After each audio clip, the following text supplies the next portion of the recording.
now that we have our dough going and it's in the mixer, this dough turned out to be just a little bit wet. And that's why the recipe will call for sometimes a range of flour. So I went on the low end of the range and it was a little bit wet. So what I'm doing here is I'm drying the dough just a little bit. With the mixer running, I'm just throwing in little handfuls of flour. So it's getting near the end of mixing, so I'm going to be putting in my butter. Now, my butter has been sitting out at room temperature for a few hours. So my butter is really good and soft.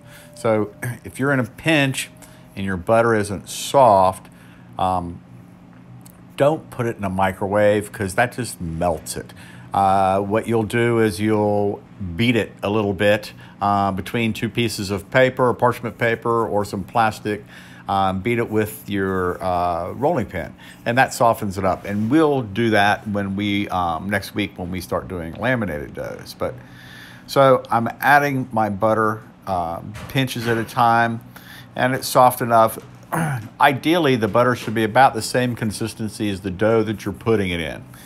So that way the dough, the butter incorporates into the dough evenly. So now all the butter has been absorbed.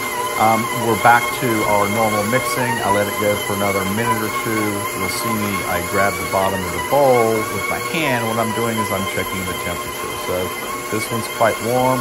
I'm happy with it. It's pulling away from the sides mostly, so I'm going to go ahead and take it.